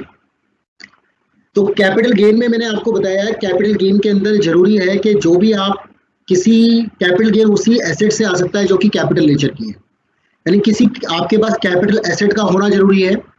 फिर उसके बाद उस कैपिटल एसेट को ट्रांसफर करना जरूरी है। उस ट्रांसफर करने के बाद में आपको गेन होना जरूरी है कैपिटल गेन के लिए, और वो गेन एग्जेम्प्ट नहीं होना चाहिए, ठीक है। तो कैपिटल गेन के लिए there are certain things you have to keep in mind, ठीक है, उन बातों को ध्यान रखना है हमें। तो any income derive from capital asset movable और immovable is taxable under the head capital gain, ये हमने डिस्कस किया। बेसिस क्या होता है चार्ज का, टैक्स कब लगता है इसके ऊपर, तो there should be capital asset, there should be transfer of capital asset, transfer should take place in the previous year, there should be profit और गेन, और ये एग्जेम्प्ट नहीं होना चाहिए सेक्शन 54 से लेकर 54 GB तक, ठीक है। तो कैपिटल एसेट क्या होती है ये हमने डिस्कस करना है। उसके बाद ट्रांसफर किसको कहते हैं, ट्रांसफर एसेट को, ये हमें पता होना चाहिए। प्रीवियस ईयर पता ही है आपको, प्रॉफिट और गेन कब हुआ माना जाएगा, और डिडक्शन क्या क्या है, तो ये सभी हमें पढ़ना होता है इस पर्टिकुलर चैप्टर में, ठीक है ना। तो सबसे पहले we have to define the capital asset, then we have to discuss about the transfer of capital asset, about the previous year, you know very well, उसका एक्सेप्शन भी आपने पढ़े होंगे, प्रीवियस ईयर उसके एक्सेप्शन पढ़ चुके हैं आप। देयर शुड बी प्रॉफिट और गेन, प्रॉफिट या गेन होना चाहिए, वो कैसे होता है वो हमने डिस्कस करना होता है। इसके बाद में डिडक्शंस कौन कौन सी अवेलेबल है वो हमें डिस्कस करनी होती है। तो ये सारी चीजें हमें डिस्कस करनी होती है कैपिटल गेन वाले चैप्टर में। तो सबसे पहले हमने बताया, डिस्कस किया अभी, कैपिटल एसेट का मतलब होता है किसी भी प्रकार की कोई भी प्रॉपर्टी, उसको हम कैपिटल एसेट कहते हैं। तो सेक्शन 2 सबसेक्शन 14 में डिफाइंड है, किसी भी प्रॉपर्टी को हम कैपिटल एसेट कहते हैं, but it does not include, ये चीजें इसमें शामिल नहीं होती। क्या क्या शामिल नहीं होता है इसमें, इसमें स्टॉक इन ट्रेड शामिल नहीं होता, ठीक है। ऐसा कोई एसेट जो आपने स्टॉक के लिए पर्पज के लिए रखा हुआ है अपने पास। It does not include consumable stores और raw material had for the purposes of business और प्रोफेशन, ठीक है। तो ऐसा स्टॉक इन ट्रेड जो आपने अपने बिजनेस के लिए रखा हुआ है या रॉ मटेरियल या कंज्यूमेबल्स, तो उसको हम ट्रांसफर करते हैं तो कैपिटल एसेट नहीं माना जाता, उसका ट्रांसफर कैपिटल गेन राइज नहीं करता। इसके बाद personal effect, that is to way movable property including wearing apparel and furniture help for personal use by the assessee और any member of his family dependent on him. तो personal effects का part नहीं होते, ठीक है। अब personal effect का भी एक डेफिनेशन, अभी कौन सा पर्सनल इफेक्ट माना जाएगा कौन सा नहीं माना जाएगा उसके लिए डिफाइंड है। बहुत सारी चीज जहाँ पर क्लैरिफिकेशन चाहिए होती है हम इनकम टैक्स डिपार्टमेंट से क्लैरिफिकेशन ले सकते हैं उसके लिए, ठीक है। तो यानी कि पर्सनल इफेक्ट्स को भी हम कैपिटल एसेट नहीं मानते, लेकिन पर्सनल इफेक्ट ये चीजें मटेरियल या कंज्यूमेबल्स, तो उसको हम ट्रांसफर करते हैं तो कैपिटल एसेट नहीं माना जाता, उसका ट्रांसफर कैपिटल गेन राइज नहीं करता। इसके बाद personal effect, that is to way movable property including wearing apparel and furniture help for personal use by the assessee और any member of his family dependent on him. तो personal effects का part नहीं होते, ठीक है। अब personal effect का भी एक डेफिनेशन, अभी कौन सा पर्सनल इफेक्ट माना जाएगा कौन सा नहीं माना जाएगा उसके लिए डिफाइंड है। बहुत सारी चीज जहाँ पर क्लैरिफिकेशन चाहिए होती है हम इनकम टैक्स डिपार्टमेंट से क्लैरिफिकेशन ले सकते हैं उसके लिए, ठीक है। तो यानी कि पर्सनल इफेक्ट्स को भी हम कैपिटल एसेट नहीं मानते, लेकिन पर्सनल इफेक्ट ये चीजें पर्सनल इफेक्ट होते हुए भी एक्सक्लूड की गई है डेफिनेशन में, यानी उनके ट्रांसफर को कैपिटल एसेट माना जाएगा और कैपिटल गेन अराइज होगा। क्या क्या है वो?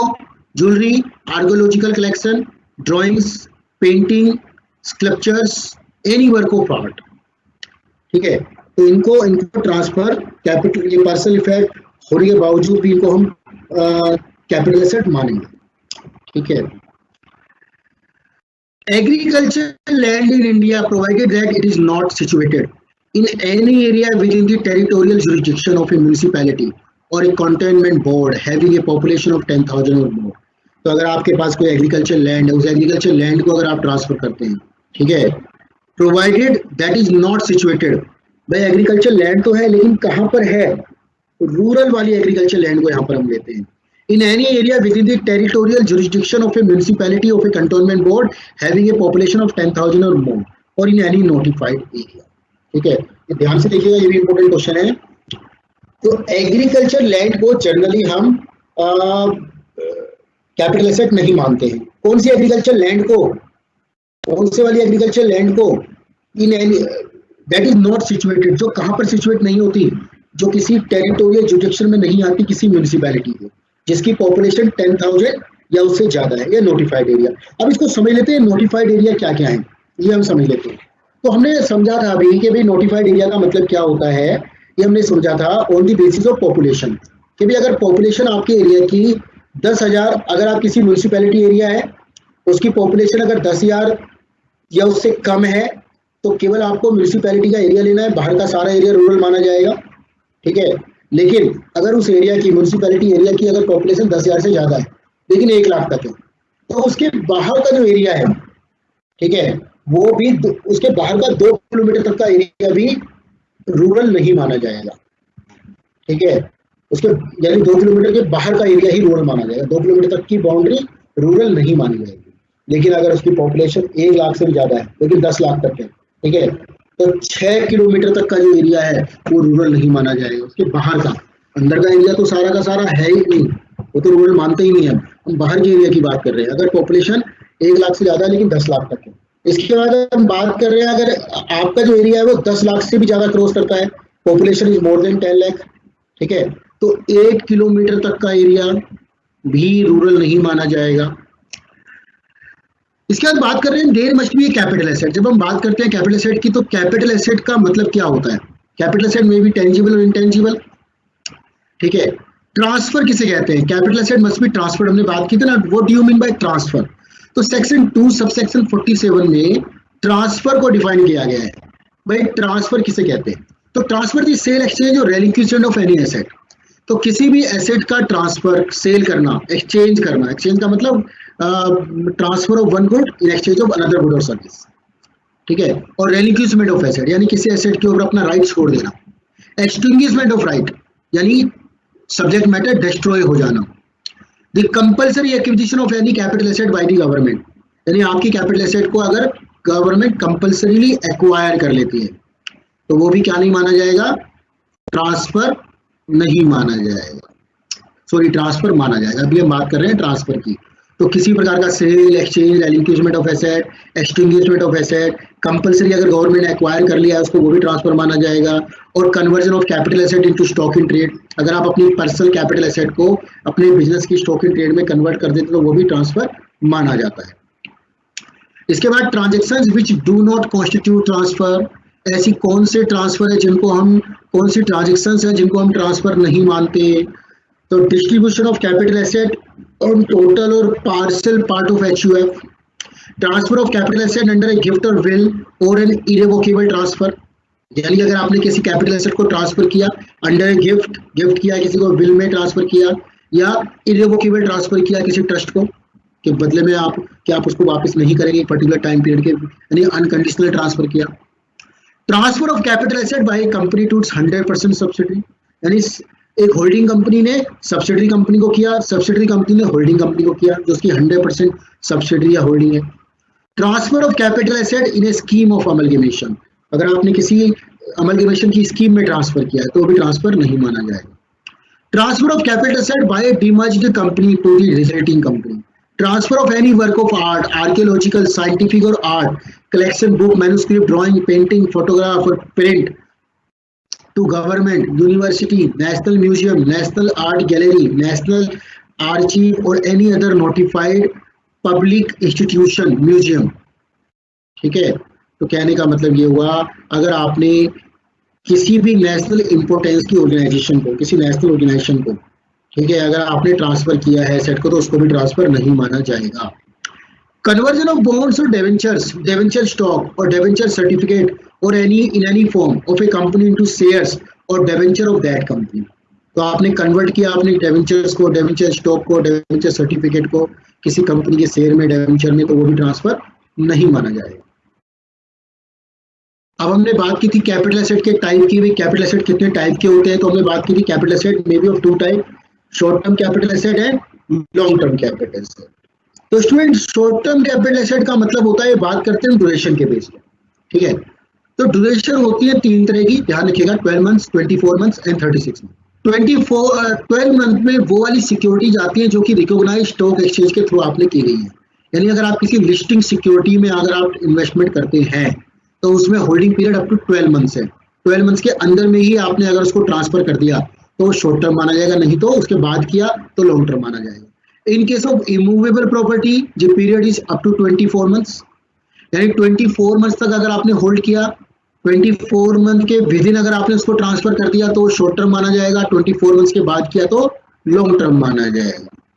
इसी प्रकार जो बाकी की एसेट है उनमें जो पीरियड है वो 36 मंथ है, यानी अगर आपने 36 मंथ होल्ड करने से पहले ही ट्रांसफर कर दिया तो वो शॉर्ट टर्म माना जाएगा, otherwise it would be termed as long term.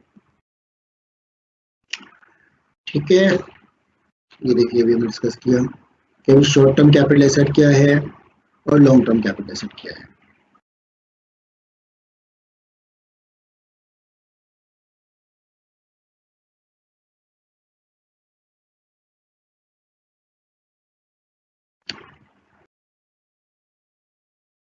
तो these are the securities, different type of security, the period is up to 12 months। 12 month के बाद में करेंगे आप तो लॉन्ग टर्म माना जाएगा।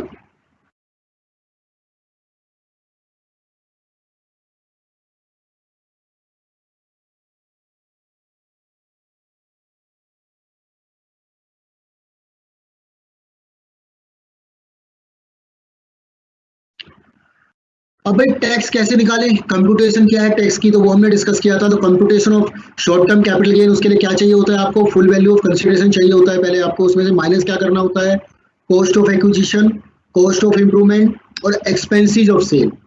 ठीक है, तो आपने जितना सेल प्रोसीड किया है उसमें परचेजिंग प्राइस, या आपने कोई इंप्रूवमेंट किया है उस एसेट में तो वो वाला प्राइस, कोई ट्रांसफर करने पर, सेल करने पर कोई खर्चा किया है, कोई कमीशन दिया है आपने तो वो, तो ये सब चीजें माइनस कर देंगे आपको, तो growth short term capital gain पता लग जाएगा। यानी शॉर्ट टर्म कैपिटल गेन पता लग जाएगा अगर इसमें से कोई एग्जेम्पशन है, कोई डिडक्शन है 54 सेक्शन 54 में, तो वो भी अगर आप माइनस कर देंगे तो आपको net short term capital gain पता लग जाएगा।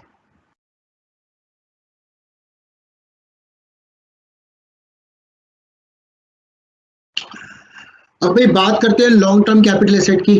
तो लॉन्ग टर्म कैपिटल एसेट मैंने आपको बताया अगर होल्डिंग पीरियड किसी भी एसेट का स्पेसिफाइड पीरियड से ज्यादा है, 12 मंथ से या 24 मंथ से या 36 मंथ से, एज द केस में भी, अगर वो ज्यादा है तो वो क्या माना जाएगा, वो लॉन्ग टर्म माना जाएगा।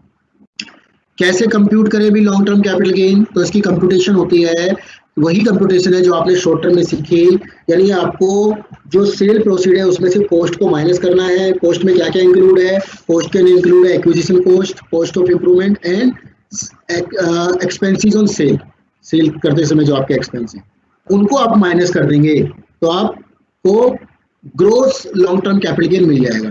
फिर इसमें से आप सेक्शन 54 में दी जाने वाली डिडक्शन भी अगर माइनस कर देंगे तो you will gate net long term capital gain. ठीक है, तो स्टूडेंट जैसे कि मैंने आपको बताया, जब हम लॉन्ग टर्म कैपिटल गेन की बात करते हैं तो आपके पास ऑप्शन अवेलेबल होता है, आप चाहें तो इसका इंडेक्सेशन कर सकते हैं। इंडेक्सेशन से क्या होता है, आपकी कॉस्ट बढ़ जाती है, कॉस्ट बढ़ने से क्या होता है, आपका जो नेट कैपिटल गेन है वो कम हो जाता है और एज ए रिजल्ट आपका टैक्स कम लगता है। ठीक है, अब भाई कॉस्ट कैसे बढ़ जाती है, कॉस्ट बढ़ने का मतलब क्या हुआ, कॉस्ट बढ़ने का सिंपल सा मतलब होता है कि जब आपने एक्सपेंस को बियर किया था, यानी परचेज किया था कोई एसेट, या कॉस्ट ऑफ इंप्रूवमेंट को बियर किया था आपने, ठीक है, उस टाइम पर आपको पता है मनी की वैल्यू चेंज होती रहती है, इन्फ्लेशन की वजह से चेंज आता रहता है रेट के अंदर, तो उस समय पर वैल्यू अलग थी, तो आपको उस वैल्यू को आज की डेट पर कन्वर्ट करना होता है। कैसे कन्वर्ट करते हैं आप, इंडेक्सेशन से।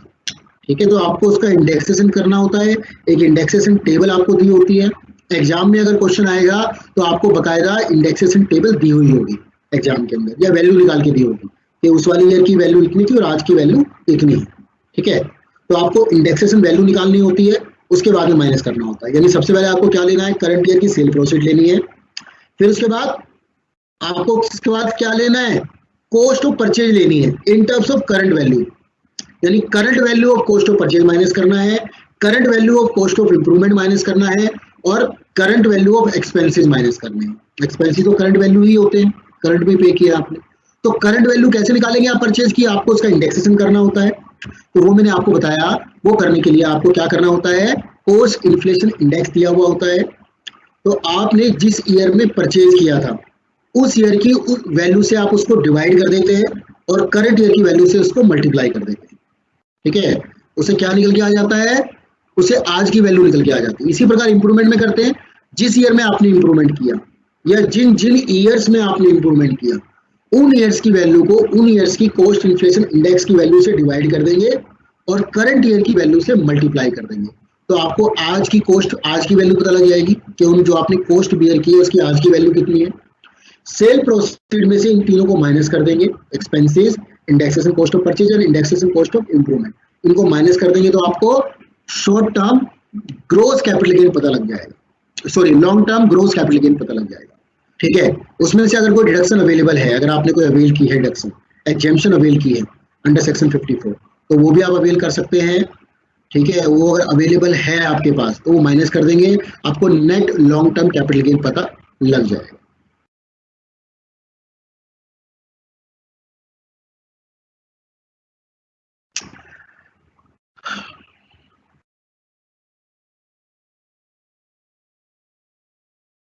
अब इंडेक्सेशन हमने समझा, इंडेक्सेशन कैसे करते हैं बताया था मैंने आपको, तो कॉस्ट ऑफ एक्विजिशन या कॉस्ट ऑफ इंप्रूवमेंट को मल्टीप्लाई करते हैं कॉस्ट इन्फ्लेशन इंडेक्स यानी करंट ईयर के कॉस्ट इन्फ्लेशन इंडेक्स से और डिवाइड करते हैं उस वाले ईयर से जिस ईयर में आपने परचेज किया। लेकिन अगर मान लीजिए आपने जो परचेज किया है वो 2001 से पहले किया है, देखिए अर्लियर इट वाज 1981, जो कॉस्ट इन्फ्लेशन इंडेक्स जो बेस ईयर होता है, बेस ईयर का मतलब जिसके बेस पर आगे की वैल्यू को डिफाइन किया जाता है, तो पहले वो 1981 हुआ करता था, गवर्नमेंट ने 2 साल पहले इसको चेंज करके 2001 कर दिया है, यानी 2001 की वैल्यू को 100 मान के चला जाता है, 100 माना जाता है।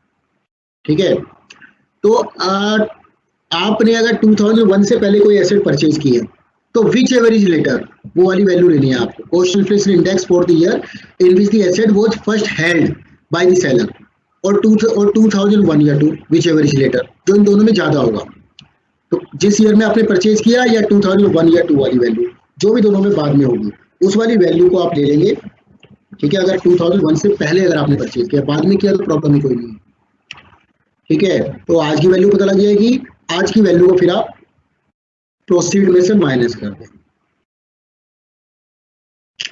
ये कॉस्ट इन्फ्लेशन इंडेक्स है, कॉस्ट इन्फ्लेशन इंडेक्स जैसे कि हमने डिस्कस किया एक टेबल होती है, एक इन्फ्लेशन टेबल है, government of India every year prepare करती है, keeping in mind the consumer price index, general price index government इसको प्रिपेयर करती है। तो 2001-2 में आप देख रहे हैं 100 है इसका बेस वैल्यू, और करंट ईयर 2018-19 में जो आपका ईयर है उसमें 280 है। ठीक है, तो 280 से आप क्या करेंगे, उसको मल्टीप्लाई कर देंगे, और जिस भी ईयर आपने परचेज किया, मान लीजिए आपने परचेज किया था 2005-6 में, उसकी वैल्यू 117 है, तो 117 से डिवाइड कर देंगे, 280 से मल्टीप्लाई कर देंगे। स्टूडेंट, इसके बाद हम बात कर रहे थे कि भी टैक्स कितना लगेगा, शॉर्ट टर्म या लॉन्ग टर्म की बात करते हैं तो टैक्स कितना है। तो ध्यान रखिएगा, जो long term capital gain tax है वो 20% है। अगर आपने इक्विटी शेयर या इक्विटी ओरिएंटेड फंड में ट्रांसफर नहीं किया है तो लॉन्ग टर्म कैपिटल गेन का जो टैक्स का रेट है वो कितना है, 20% है। लेकिन अगर आपने सेल की है, इक्विटी सेल की, unit of equity oriented fund की है, तो रेट जो है 10% है, over and above 1 lakh rupees, 1 lakh से ऊपर, 1 लाख का एग्जेम्प्ट है, उसके ऊपर 10% का रेट है। ठीक है, इसी में अगर हम शॉर्ट टर्म कैपिटल गेन की बात करते हैं, अगर शॉर्ट टर्म कैपिटल गेन आपने किसी सिक्योरिटी में किया है, ठीक है, और सिक्योरिटी ट्रांजैक्शन टैक्स आपने पे किया है, एसटीटी पे किया है सेक्शन 111A के अकॉर्डिंग, तो आपको जो रेट है वो 15% है। लेकिन आपने अगर सिक्योरिटी ट्रांजैक्शन टैक्स पे नहीं किया है, कोई दूसरी एसेट है, कोई दूसरी short term capital gain tax है आपका, तो उसके ऊपर जो टैक्स का रेट है वो नॉर्मल टैक्स रेट है, वो स्लैब के अकॉर्डिंग टैक्स पे करना पड़ता है। यानी आपकी टोटल इनकम का वो पार्ट बन जाएगा, टोटल इनकम का पार्ट बन के जो नॉर्मल आप स्लैब से अपने इनकम टैक्स लगाते हैं उसी रेट से आपको उसके ऊपर टैक्स लगाया जाएगा।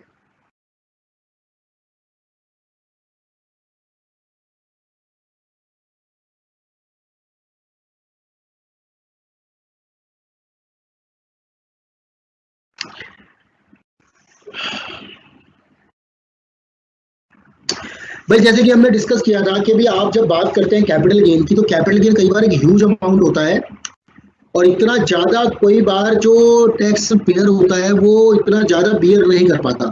मैनी टाइम व्हाट हैपेंस कि आप जब टैक्स कोई ऐसे ट्रांसफर करते हैं तो कैपिटल गेन का अमाउंट बहुत ज्यादा निकल के आ जाता है।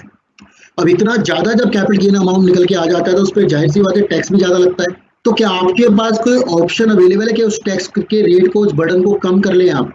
तो सेक्शन 54 में आपको गवर्नमेंट ने कुछ तरीके बताए हैं कि आपने जो इन्वेस्टेड अमाउंट है, अगर एक तरीके से आप उसको इन्वेस्ट कर दें, ठीक है, कुछ स्कीम्स में लगा दें उस पैसे को, या गवर्नमेंट के अकॉर्डिंग उस पैसे को मैनेज कर दें, तो आपको क्या मिल जाएगा, टैक्स में छूट मिल जाएगी, उतनी छूट मिल जाएगी। तो वो क्या क्या है, बहुत ही इंपॉर्टेंट सेक्शन है, वो दिए गए हैं, वो हम डिस्कस करते हैं। तो इस टेबल के अंदर उन सभी सेक्शन को समराइज फॉर्म में दिया गया है। देखिएगा, बड़ा समराइज फॉर्म में बनाइए टेबल, मैंने आपको बड़ा याद करने में आसान रहेगा, क्योंकि बुक के अंदर बहुत डिटेल में दिया होता है, स्टूडेंट देख करके थोड़ा कंफ्यूज हो जाते हैं उनको। देखिए, सबसे पहले हमने बात की थी सेक्शन 54 की, तो सेक्शन 54 में बताया था मैंने, आपके पास कोई रेजिडेंशियल हाउस प्रॉपर्टी है, एक रेजिडेंशियल हाउस प्रॉपर्टी को आपने क्या किया, ट्रांसफर किया, और उसके बदले में क्या किया, दूसरी रेजिडेंशियल हाउस प्रॉपर्टी आपने परचेज कर ली। कितने ईयर में कर ली, 1 साल पहले, यानी ट्रांसफर करने से 1 साल पहले भी आपने 18-19 में मान लीजिए ट्रांसफर किया, तो 17-18 में भी अगर आपने कोई ट्रांसफर कोई एक्वायर कर ली, दूसरी रेजिडेंशियल हाउस प्रॉपर्टी एक्वायर कर चुके थे, यानी एडवांस में आपने एक्वायर कर ली थी, तो भी आपको करंट ईयर में डिडक्शन मिल जाएगी। ठीक है, या 2 साल के अंदर अंदर एक्वायर कर लें आप, ट्रांसफर करने के 2 साल के अंदर अंदर। या जब बात करते हैं, तो बात की परचेज की, कंस्ट्रक्शन की बात करें तो अगले 3 साल में भी अगर आप कंस्ट्रक्ट कर लेते हैं, बनवा लेते हैं अपना घर, लैंड एंड बिल्डिंग, तो भी आपको मिल जाएगी छूट। कितनी मिलेगी छूट जी, कैपिटल गेन या invested amount, which ever is lower, जो भी कम होगा, इन्वेस्टेड अमाउंट या कैपिटल गेन, इन दोनों में जो भी कम होगा वो आपको छूट मिल जाएगी।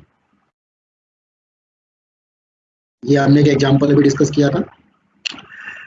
सेक्शन 54B की हम बात करते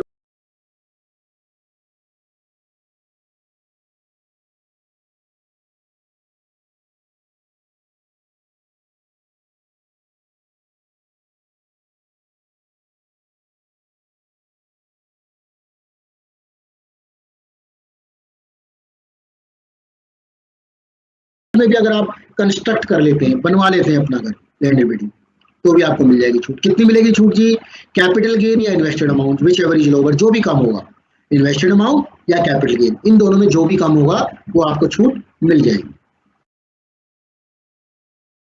ये हमने एक एग्जांपल भी डिस्कस किया था। सेक्शन 54B की हम बात करते हैं, अगर आपके पास कोई अर्बन एग्रीकल्चर लैंड है जिसको कम से कम 2 साल आप यूज कर चुके हैं एग्रीकल्चर पर्पज के लिए, उसको आपने ट्रांसफर किया यानी सेल किया,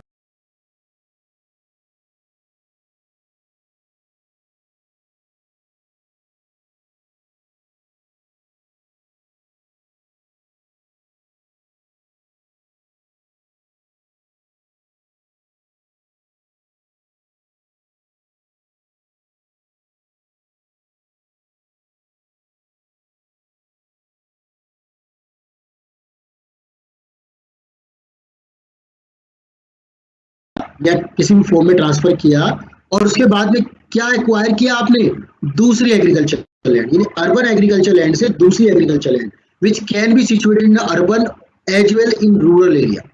यानी जो है ट्रांसफर करनी है वो अर्बन एग्रीकल्चर लैंड को करना है, और जो बाय कर सकते हैं आप, एक्वायर कर सकते हैं, वो अर्बन या रूरल कोई भी एग्रीकल्चर लैंड कर सकते हैं। कितने साल के अंदर अंदर, विद इन 2 ईयर्स, यानी 2 साल के अंदर अंदर आपने एक दूसरी एग्रीकल्चर लैंड परचेज कर ली। कितना मिलेगा, डिडक्शन कितनी अवेलेबल है, कैपिटल गेन और invested amount which ever is lower, जो भी दोनों में कम होगा वो आपको छूट मिल जाएगी। इसके बाद सेक्शन 54D की बात की थी हमने, अगर गवर्नमेंट ने या किसी भी ऑर्गेनाइजेशन ने आपकी इंडस्ट्रियल लैंड को कंपल्सरी एक्वायर कर लिया है, जिसको आप कम से कम 2 साल इंडस्ट्रियल पर्पज के लिए यूज कर चुके हैं, और उसके बदले में उस प्रोसीड से आपने क्या किया, दूसरी लैंड बिल्डिंग परचेज कर ली, किसमें, इंडस्ट्रियल अंडरटेकिंग में, इस दूसरी industrial undertaking land building purchase कर ली। कितने साल के अंदर,